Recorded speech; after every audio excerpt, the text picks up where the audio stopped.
Rubén Bustos, puede ser, ayúdeme a cantarlo, puede ser el marco. ¡Gol!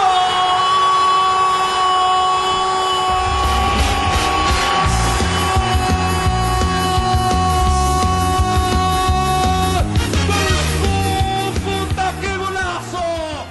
Dirigir al Cúcuta en una semifinal de Libertadores en la Bombonera contra un grande como lo es Boca Junior y más como lo era en esa época con jugadores como Riquelme, como Pablo Ledesma, como Bataglia, Martín Palermo, Rodrigo Palacio. Eso fue una semifinal. Pero yo creo que dos proyectos buenos que nos dieron grandes alegrías.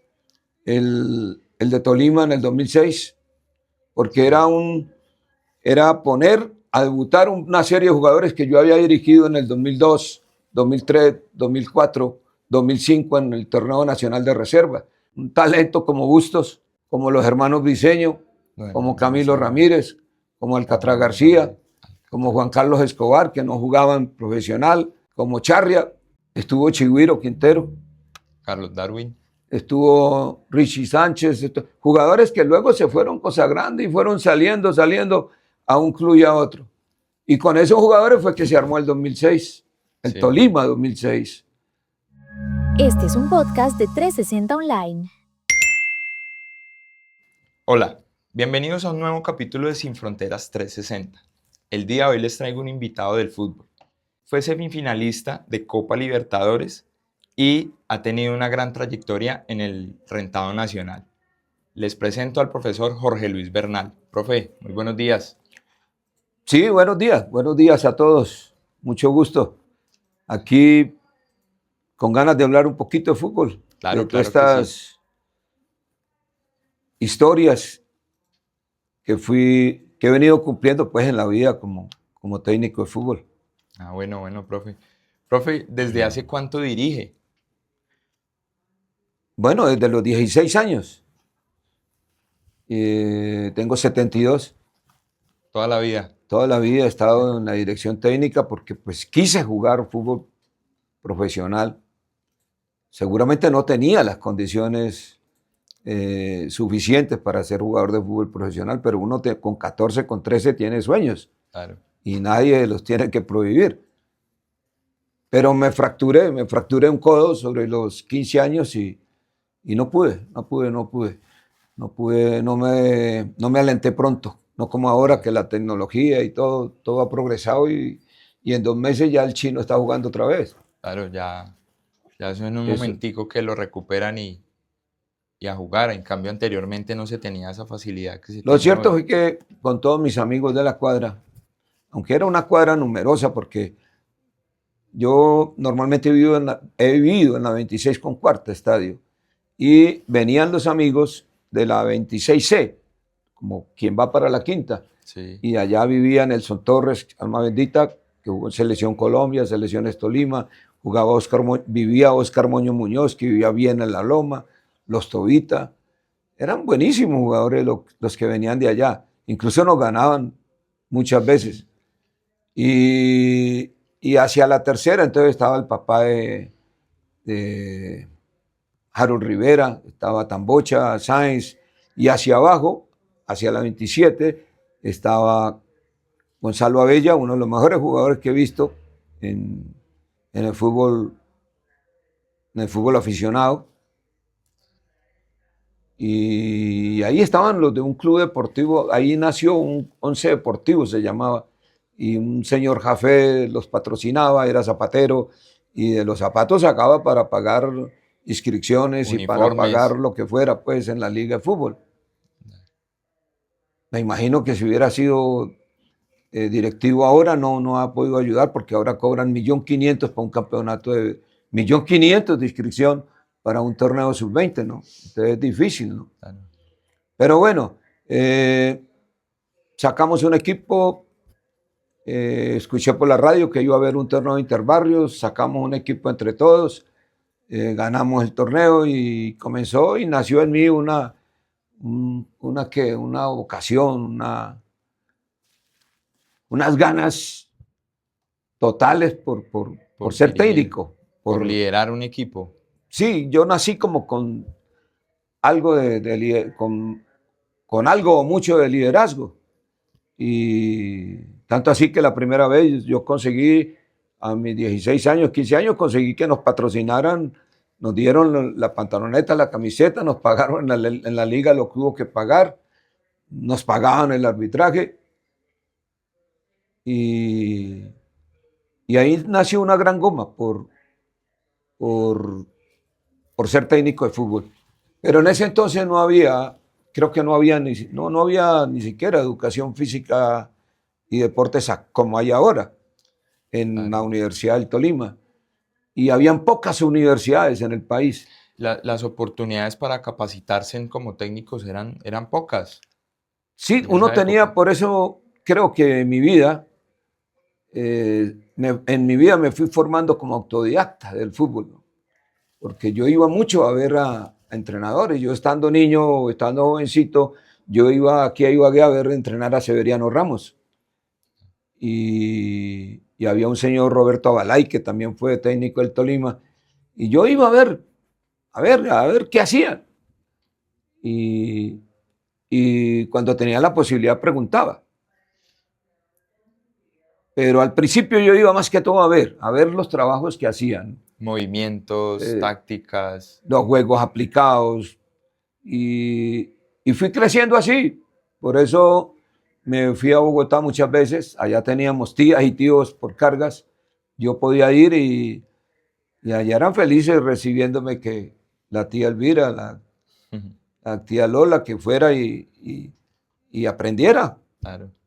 Aprendiera fútbol. Muy de manera empírica, ¿cierto, profe? Sí, claro, ¿no? Pero a mí me enseñó mucho en ese andar o en ese recorrido de estar detrás de los técnicos profesionales. Encontré a Osvaldo Juan Subeldía, que era técnico de Nacional. Y ese técnico, yo fui una noche y me dio una gran lección, porque fui como a las 7:30 a ver si me podía ayudar a aclarar unas dudas que tenía, le dije. Y él se puso bravo. Yo pensé que era que no les ha gustado que yo hubiera ido a... No, me dijo, bueno, ¿y a dónde tiene apuntadas las dudas? ¿Dónde está su cuaderno? ¿Dónde está su agenda? Algo así me dijo. Y me mandó para la casa.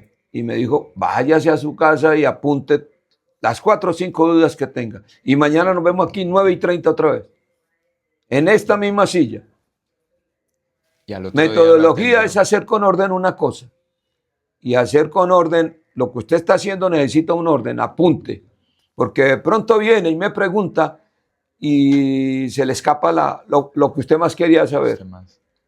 Y aprendí a ir así, armado, como se dice. Y entonces estuve detrás de todos los técnicos, de doctor Ochoa Uribe. Y ya siempre con su agendita apuntando todo. Sí, hubo tiempos que cargaba una grabadora, sino que a veces no grababa bien. Entonces yo, a medida que yo veía los trabajos del profesor Timoteo Grigol en River o Carlos Salvador Vilardo con la selección argentina. Entonces yo iba grabando, a veces apuntando, a veces por apuntar. Entonces no veía un gol, no veía una jugada que gritaban. Entonces yo a veces prefería hablar y mirar. Como hace Carlos Giraldo Díaz, pues el narrador de multitudes, que va narrando y uno se va instruyendo, uno va sabiendo qué es lo que está pasando en el estadio. Pero si uno está escribiendo, a veces se le escapan cosas buenas. Pero no, yo me pegué de una manera y otra. Yo, al final de las prácticas, por ejemplo, Timoteo Grigol fue un técnico de River, por allá en el año 79. Y él le gustaba que se hablara de fútbol. Que él que yo le preguntara sobre lo que habían hecho en el entrenamiento, para qué servía, si era un trabajo para defensa, si era un trabajo para ataque, si era un trabajo para conservar resultados, si era un trabajo de tipo táctico que uno... Profe, y se puede decir que eso hoy en día está muy limitado el acceso a esos equipos, ¿cierto? O sea, hoy en día hacerlo de esa manera es más difícil para una persona que quiera empezar. Tiene ya que buscar capacitaciones o cursos o ponerse pues a ver y analizar desde un video porque Bueno, sí, pero ahora hay mucho libro claro, y hay muchos videos.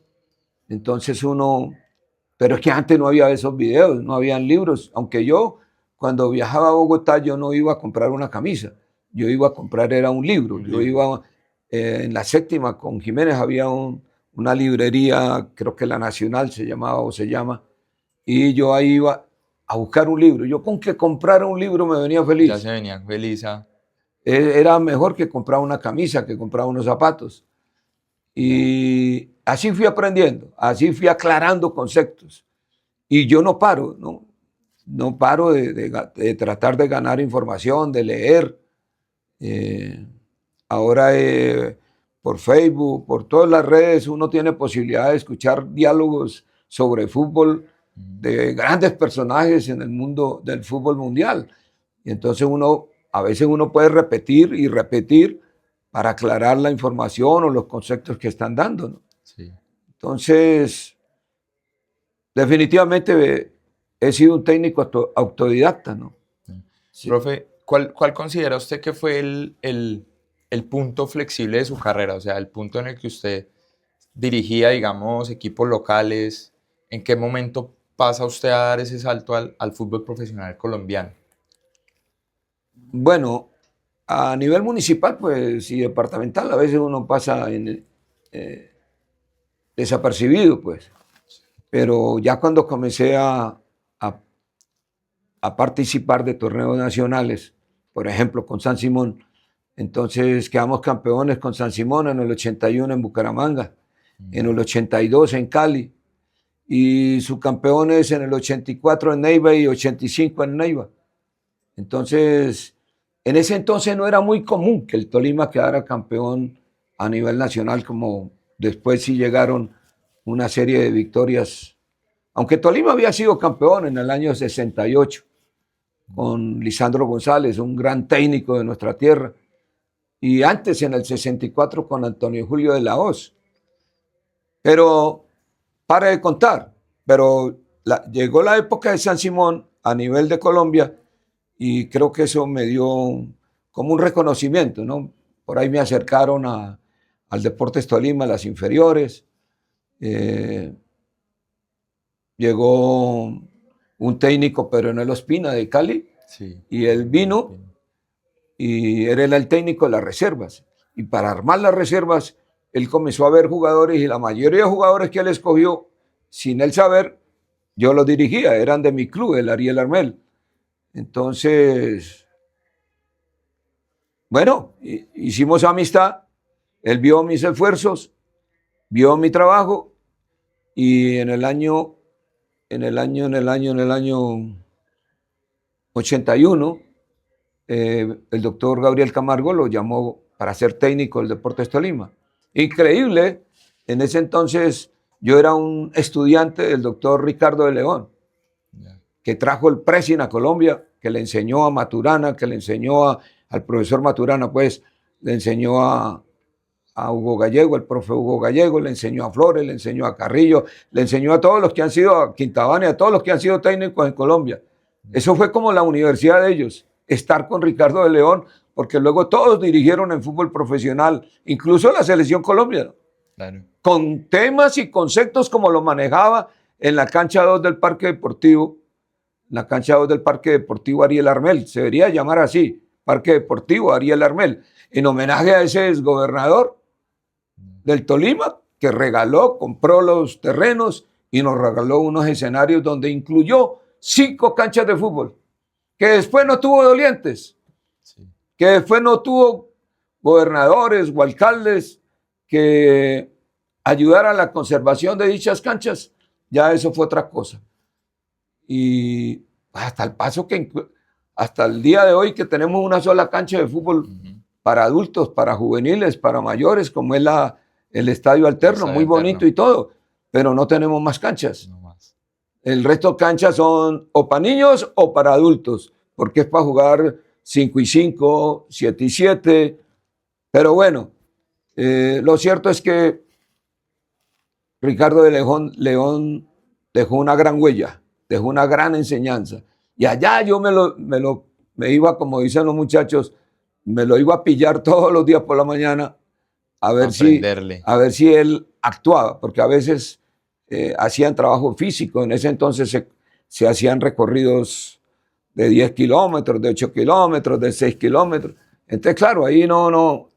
Pero cada nada el profesor Ricardo de León fue entregando información, fue entregando eso que movió a muchos equipos colombianos, incluso todavía se mueven muchos así, ¿no?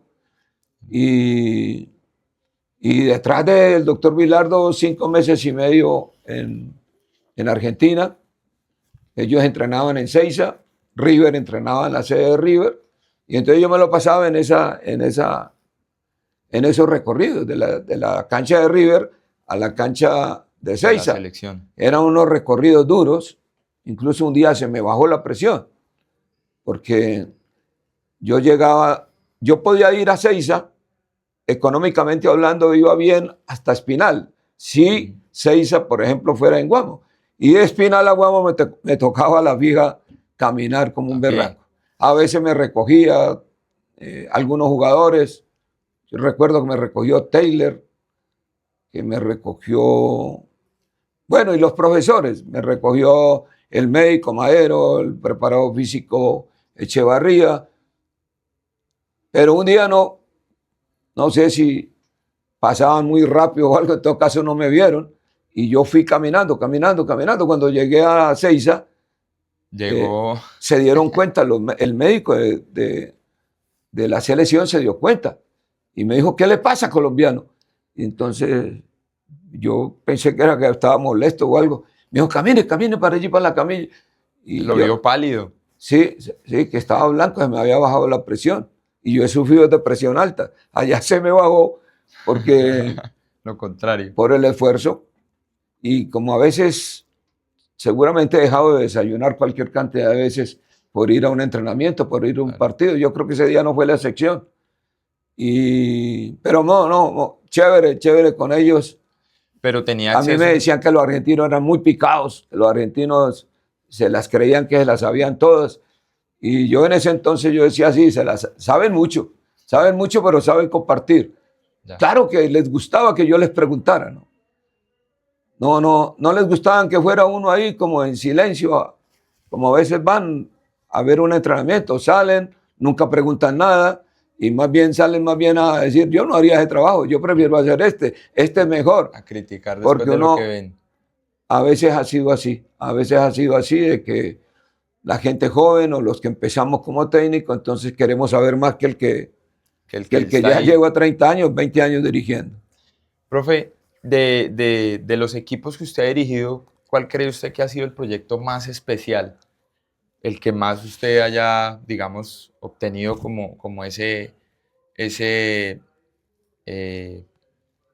¿cómo decirlo? En el que usted más se haya sentido como satisfecho de la labor ejercida. Bueno, hubo dos proyectos, o ha habido dos proyectos, porque yo he estado también en Águilas Doradas y 2 veces quedamos tercero y 2 veces me apoyaron con alma, vida y sombrero, la madrina ya, la doctora Paola en Águilas Doradas. Con el presidente teníamos algunas discusiones a veces con don Fernando, pero uno tenía discusiones con él de fútbol. Qué bueno. Porque como él jugó fútbol y fue defensa central, entonces él a veces tenía sus posiciones y nos tocaba enfrentarnos en conceptos, pero para nada que fuéramos a salir distanciados. Lo cierto es que todas esas situaciones de polémicas con nuestro presidente en Águila sirvieron para llegar 2 veces al tercer lugar del campeonato. Creo que Águilas ha quedado cuarto, quinto, pero 2 veces quedamos tercero. 2 veces tuvimos para jugar la final y no se pudo jugar la final por un pelo, como se dice, una vez porque se nos metió Junior de por medio, otra vez se nos metió el Atlético Nacional en el segundo final, nos quitó el derecho.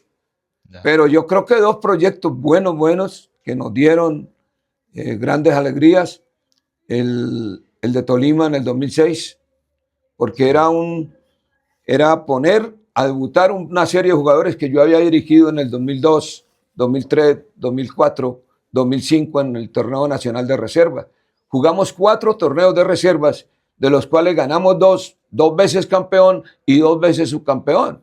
Un muy buen equipo. Entonces, don Gabriel, para el 2006 no tenía la misma cantidad de dinero, no sé, o había gastado mucho los días antes. Bueno, no.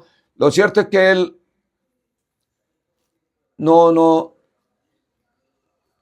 tomó la decisión rápido de invertir harto, sino dijo, no, saquémosle provecho a ver qué es lo que usted ha hecho en estos 3 o 4 años.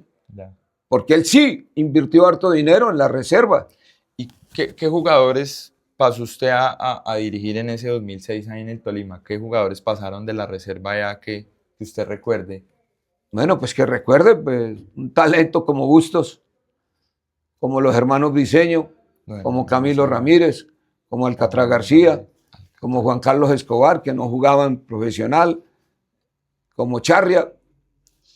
una nómina. Ellos brillaron en Sí. reserva y comenzaron en el 2006 a brillar mucho más, porque en profesional Charria no. El año que antecedió al 2006, en el 2005 jugó muy poquito. Un poco. Jugó muy poquito, creo que participaba del himno nacional y no más, ¿no? Y estuvo Chigüiro Quintero, Carlos Darwin. estuvo Richie Sánchez, jugadores que luego se fueron consagrando y fueron saliendo a un club y a otro. Y con esos jugadores fue que se armó el 2006, el Sí. Tolima 2006. Y entonces nos reforzó Dumar Rueda, nos reforzó por la derecha Vallejo, excelentes Gerardo. personas, 10 sobre 10 como personas. El arquero, Morocho Alto, Agustín Agustín Julio. Nos acompañaron jugadores que incluso hay una anécdota sobre eso, porque se murió Elson Becerra, Sí. mataron a Elson. Y ¿No entonces, alcanzó a dirigirlo, profe Adelson? claro, yo lo dirigí en Cooperamos Tolima. Yo lo dirigí desde los 16 años a Elson Becerra, en Cooperamos Tolima. Y vivíamos todos muy felices por los éxitos de él. Sí. Pero se fue pronto. Lo cierto es que nos fuimos al entierro, al funeral de Elson, nos fuimos con don Gabriel Camargo y con don Ricardo Salazar. Sí. Y mientras tanto quedó con el equipo Mauricio Molina, que era el preparado físico. Preparado. Pero cuando nosotros estábamos en Cartagena, los jugadores veteranos le pidieron permiso a Mauricio para charlar con los jugadores. Ellos eran veteranos todos. Claro, Los de más jerarquía ahí en el equipo. claro, Julio, Vallejo, Dumar. Cuenú, ellos eran ya con recorrido y le dieron una gran lección de humildad y de sabiduría a los jugadores jóvenes que yo había subido totalmente de reservas a profesional. Ya. Pero nosotros no sabíamos. Nosotros era en Cartagena en un momento difícil que hasta uno no lo comparte, por supuesto. Cuando yo llegué me contaron, pero a través del año se fue desarrollando esa pita de todo lo que ellos le habían hablado. Esa motivación fue vital. Que generó unos muy buenos resultados en el equipo ese año. Claro, porque se llamó a la humildad, se llamó al deseo de triunfar en el fútbol. Ellos ya eran triunfadores, ellos ya habían alcanzado logros en la vida y dijeron, eso que ustedes tuvieron de poder jugar 4 torneos como para prepararse para el gran examen que es jugar profesional, nosotros no lo tuvimos, a nosotros nos tocó un salto largo y tuvimos un Tolima 2006 que merecía ser campeón, pero bueno, campeón no es sino uno y en esa ocasión quedó Cúcuta. Y el otro proyecto, el de Tolima fue un proyecto a largo plazo, el de Cúcuta fue un proyecto a a corto plazo. El de Cúcuta fue a corto plazo, Tolima a largo plazo. Cúcuta había sido entonces campeón y yo resolví entonces llevar a Dumar y llevamos a un muchacho Hurtado, defensa central, Dumar volante, a Burrito Martínez, delantero, a Pajoy, delantero, a Del Castillo, volante. Reforcé como con 5 o 6 jugadores. Y ya tenía una base que Y estaba claro, Magnelli, Blas Pérez. había la base buena y congeniamos fácil y yo cada día vivía más feliz en Cúcuta porque el estadio lo teníamos siempre. Si jugábamos contra Equidad, que era el último en la tabla, iban 30,000. Y si Siempre jugábamos lleno. contra Toluca, por ejemplo, en Libertadores, iban 36,000. No sé a dónde cabían, Pero ahí, claro, es que muchas veces entraba gente incluso al primer piso, llamémoslo así, ya. como detrás de la pista atlética. O sea, gente parada detrás de los bancos. A ver los partidos. Esos 2 proyectos fueron, creo que quedaron en mi mente, ¿no? En la vida mía, sin ir a desconocer todos los respaldos y esfuerzos que me brindaron en Deportivo Pasto, en Caldas. el doctor Ferreira en Petrolera, donde alguna vez fui donde el doctor Ferreira a Petrolera y el equipo estaba 19, 18, algo así. Y tomamos la batuta y a los 2 días nos tocó contra Águilas Doradas. Y a los 2 días le ganamos 2-0 a Águilas Doradas. Y bueno, faltando una fecha estábamos entre los 8. Y en la última jugábamos en Bogotá, en la última fecha de la eliminatoria, y ahí no ganamos en Bogotá. Creo que empatamos, perdimos 1-0 y entonces no clasificamos. Pero entonces 6 jugadores salieron a clubes profesionales, se proyectaron, se valorizaron, se valorizó el recurso humano que había en Petrolera. Es decir, hay recorridos buenos, Claro. hay recorridos buenos. En Manizales estuve con un equipo que los directivos me respaldaron, nos ayudaron, pero a veces en un solo semestre no se alcanza. Sí, muy difícil. Nos quedamos cortos. Un partido perdimos con Bogotá, un partido en Bogotá con Millonarios. A veces uno saca disculpas por las decisiones arbitrales. Un penalti que no nos pitaron. Una Copa Colombia que no pudimos ganar en Manizales. Siempre ha estado usted ahí claro, poniendo los equipos en nosotros semifinales, subcampeones. Perdimos la final nos la ganó Equidad en Francalí. Es que con Pasto perdimos también la final de la Copa Colombia. Pero allá sí pues preferiría no tocar porque ese día el arbitraje fue definitivo, ¿no? Fue definitivo. Profe, detengámonos un momentico en algo me parece muy importante y que quiero que nos cuente cómo fue dirigir al Cúcuta en una semifinal de Libertadores en la Bombonera contra un grande como lo es Boca Junior y más como lo era en esa época con jugadores como Riquelme, como Pablo Ledesma, como Bataglia, Martín Palermo. Esa fue una semifinal. Palacio. Rodrigo Palacio. Eso fue una semifinal bien disputada, primero que todo. Y me imagino que para usted fue muy importante y especial. Sí. Incluso nos lamentamos siempre no haber hecho más goles en Colombia, porque estuvimos para hacerle el cuarto. Y si hubiera llegado el cuarto, de pronto hasta el quinto hubiera aparecido, sin ir a ser fanfarrón. Pero creamos las opciones. Sí. Eso es como el día que perdimos con Cúcuta la final acá. Bueno, quedamos 1-1, pero atacamos todo el partido. Pegaron en los palos, las botamos debajo del arco, nos las tapó muy bien Zapata. Pasaron 1000 cosas para que no hiciéramos el otro gol. Y una llegada de Cúcuta y no hicieron el gol. Y ya faltando poco ese gol. Pero bueno, yo creo que con Cúcuta en la Copa Libertadores Eso fue extraordinario. Tanto así que para la última fecha, en la Bombonera me equivoqué yo. Pues yo digo que me equivoqué, porque yo, para ese partido, yo viendo a otros técnicos lo que hacen, yo hubiera, con la experiencia que tengo ahora, allá hubiera jugado más defensivamente. Hubiera jugado con 5 defensores, algo así, o le hubiera hecho caso al doctor Gabriel Ochoa Uribe, que yo creo que por lo menos 20 veces me dijo en la vida, entrene con 3 defensas centrales, va a ser la idea del futuro, y 2 carrileros, entrénelo.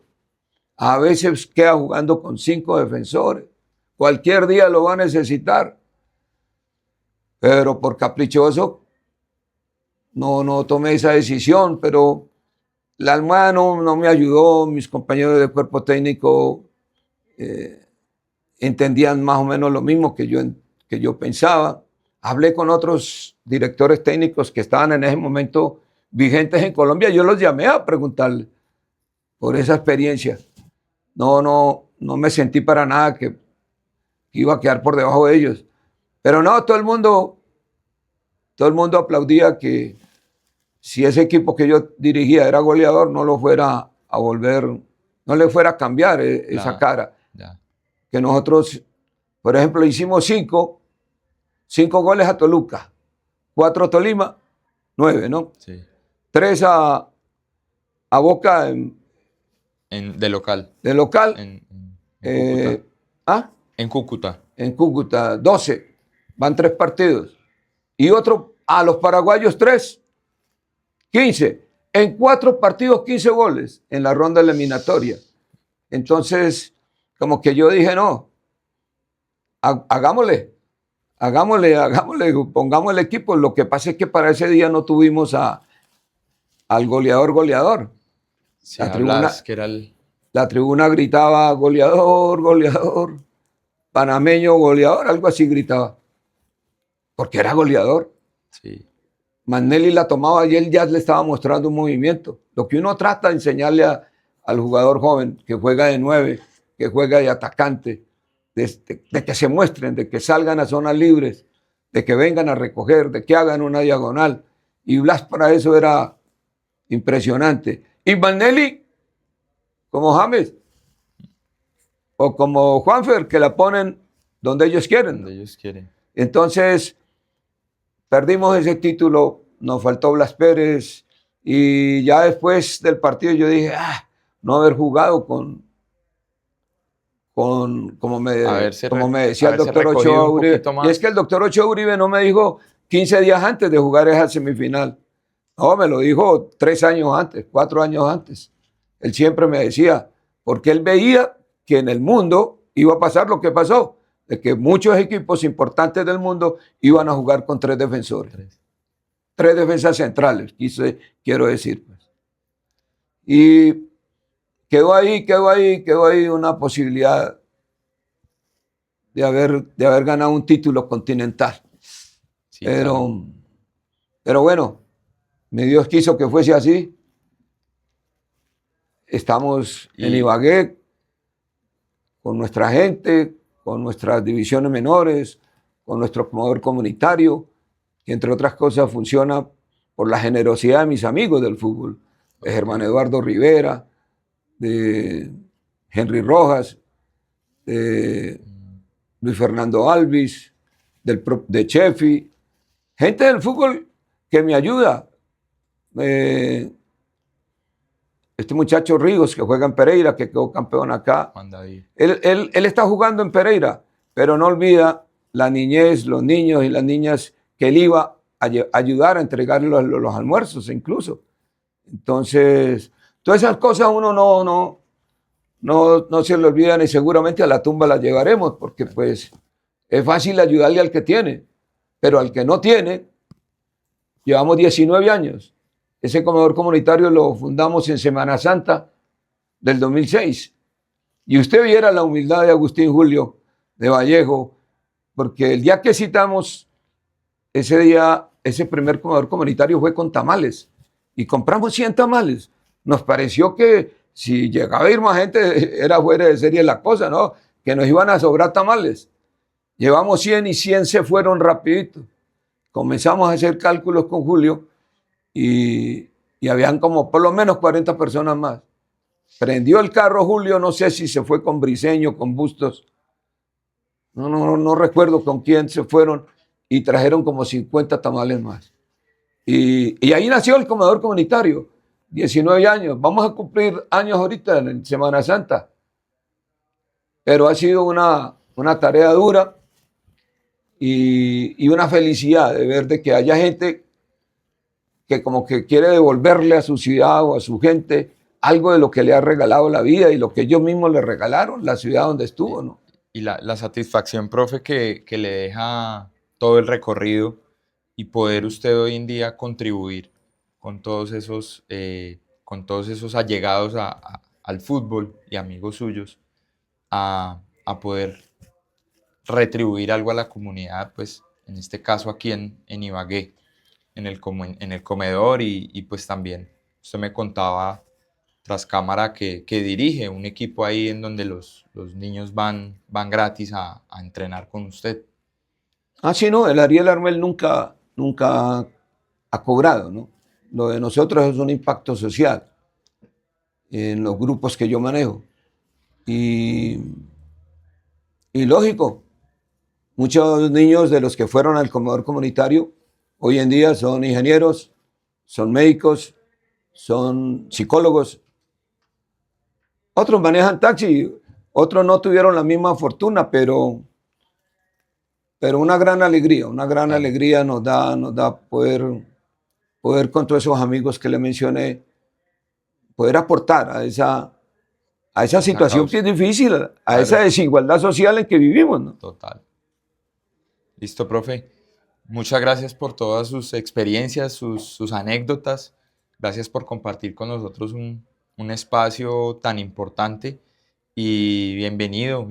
Quizás haya tema para otros 3, 4, 5 capítulos más, pero pues creo que nos llevamos una parte importante de su historia que se lo digo pues para mí como ibaguereño, como tolimense, me enorgullece mucho haberle hecho fuerza tanto. Me acuerdo muchísimo de ese partido contra Cúcuta, haberlo apoyado porque pues a pesar de que usted dirigía un equipo que hace poco nos había ganado, pero verlo a usted ahí, para mí, pues para muchos tolimenses fue muy satisfactorio, profe. Muchas gracias.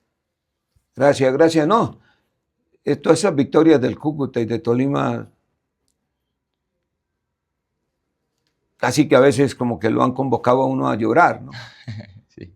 Nosotros en Cúcuta repartíamos, yo fui una vez, me invitaron los presos, sí tengo un minutico más, me invitaron los presos a la cárcel de Cúcuta. Y el sheriff, un señor como verdaderamente un sheriff, grandotote, gordo, me atendió muy bien. Me dijo, no, es que quieren hablar con usted. Bueno, yo pensé que nos iban a pedir balones, que me iban a pedir uniformes, pero no. Me dijeron era que ellos querían ser testigos de los éxitos de nuestro Cúcuta en ese entonces y que no tenían televisores. Entonces yo le dije, no, yo les consigo unos 2 televisores. Entonces el sheriff metió la cuchara y dijo, profesor, 2 televisores me meten un problema acá porque todo el mundo va a querer ir a esos televisores y la población aquí es grande. Es grande. Entonces yo le dije, ¿cuántos servirían? Entonces ellos me dijeron que creo que eran 9 patios, algo así. O sea, se necesitaban 9 televisores, un televisor para cada patio. Para cada patio. Yo les dije, voy a hacer la gestión, voy a hablar con mis jugadores. Y usted hubiera visto a esos jugadores cuando les conté la historia.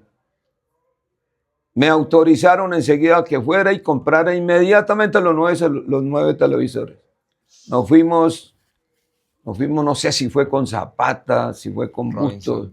Nos fuimos y compramos los 9 televisores. Llevamos las facturas y en el premio siguiente se descontó por derecha equitativamente el costo de los televisores. El día que se les dejó el televisor a cada patio fue un día festivo, fue un día de fiesta pues allá. Ya. Y un día que le ganamos a los mexicanos 5-1, me llegó un mensaje desde las montañas de Colombia, viviendo la goleada. Bien, mi Cúcuta, bien, profesor, algo así me decía. O sea que alguien que ya había quedado libre se había ido y estaba viviendo desde las montañas esa gran victoria del Cúcuta Deportivo, donde, Bueno, por supuesto, para jamás olvidar uno de todos esos jugadores que dirigimos en ese momento y que cumplieron a gran cabalidad. Vamos a ver. Yo creo que ahorita tengo una necesidad, no para mí, para el fútbol tolimense, que es que no tenemos canchas de fútbol. O todas son de arena, no tenemos sino una de grama y eso que es sintética, mejor dicho. Pero el resto son canchitas para 7, 5 y 5. Las canchas de fútbol que nos dejó Ariel Armel en 1968 con motivo de los Juegos Nacionales. Ariel Armel nos dejó 5 canchas de fútbol en grama, pero no hubo dolientes para haber mantenido esos escenarios, esas canchas, y yo creo que el jugador tolimense le da una envidia sana de ver tanto escenario bonito en Ibagué para los otros deportes y 0,0 para los escenarios nuestros, aunque nosotros yo nací jugando en la cancha del San Simón, en la cancha de Belén, arena. Pero todos los días se acaba una cancha, todos los días ya construyen unos nuevos edificios, unos nuevos apartamentos, una nueva fábrica, un nuevo instituto. Hay una cancha, profe, que yo siempre me pregunto por qué no está activa y es la única cancha de césped central en Ibagué, que es la de Carrenales. Carrenales no tiene doliente o no sé qué pasa con esa cancha, pero debería ser el escenario de fútbol de grama, uno de los primeros aquí en Y la de Ibagué. San Simón, las canchas de San Simón. Allí en San Simón quedaría muy bien un polideportivo. Claro. Creo que los mandos medios de tanto de la gobernación como de la alcaldía, los directivos de la Liga de Fútbol del Tolima, están en mora de llorar ante la alcaldesa y ante la señora gobernadora para buscar los recursos, para encontrar los medios, pero que se les vea el propósito. Si uno va un día y no vuelve, pues con tantas ocupaciones, las gobernantes, pues difícil. Hay que mostrar las ganas, hay que mostrar la necesidad, con la absoluta seguridad de que si la doctora o las 2 doctoras han ayudado como nunca para que haya felicidad en la gente que practica toda esa serie de deportes. Imagínense que ahorita, antes íbamos a los torneos nacionales y no habían piscinas en Ibagué. Y sin embargo, por ahí conseguíamos medallas. ¿Cómo será ahora que tenemos las piscinas del parque y ahora que se van a entregar las piscinas olímpicas Hernando Arbeláez Jiménez? Creo que si nos pueden ayudar, todo lo que nos puedan ayudar por esa nueva generación de fútbol tolimense sería extraordinario. Se lo agradeceremos en la otra vida. Pero bueno, yo creo que tenemos que hacer algo. Tenemos que hacer algo por ganar convocatoria de poder cumplir con las nuevas canchas de fútbol para un complejo deportivo. Yo le escribí a James Rodríguez a ver si él mismo creaba el complejo deportivo, pero no se ha podido. Vamos a ver si él queda campeón en México, le vuelvo a mandar otra carta. De pronto llega la respuesta, o acá que nos vea. Sí, Dios quiera. Listo, profe. ¿Cuál es el legado que usted quiere dejar en el mundo del fútbol? O sea, ¿cómo quiere ser recordado siempre? Pues legado, como técnico de fútbol, mis esfuerzos personales dentro de la capacitación autodidacta que me tocó en la vida, ¿no? Como técnico, pues que lleguen otros que crean en el valor de la tierra nuestra, del tolimense. Como ser humano, pues imagínense, cuando hablamos de la desigualdad social en que vivimos y que un comedor comunitario cada sábado es algo mínimo. Algo mínimo. Lo hemos hecho en 19 años. Pero creo que muchas personas que han ganado muchísimo dinero pueden colaborar, pueden dejar grandes ejemplos, como lo dejó el señor de Mercacentro. Tantos ejemplos que hay en Colombia. Y como hombre de fútbol, pues lógico, lo de las canchas. Es que no puede ser que yo jugaba en la cancha de San Simón, en tierra y todo, y en arena jugaba en la cancha de Belén, y 65 años después igual, o peor. Entonces, soy un convencido que algo hay que hacer, que hay que unir fuerzas, que es imposible esa desventaja que tenemos. Yo fui con el club mío Ariel Armel a Bogotá y a un torneo hace 2 años y me tocó jugar un partido en la cancha 3, en la cancha 16, en la cancha 22, en la cancha 8 y fuimos a un intercambio a Armenia y nos tocó un día en la cancha 7 y otro día en la cancha 2. Así por el estilo. Fui a la Copa de las Américas en Cali y también nos tocó en la cancha 2, en la cancha 6, en la cancha 11. Y en Ibagué no podemos. ¿Por qué? ¿Por qué no vamos a poder tener un complejo deportivo? ¿Por qué no podemos alcanzar ese sueño para impulsar esa nueva generación de futbolistas en el Tolima? Muchísimas gracias, profe. Bienvenido siempre. Gracias. Bendiciones a todos.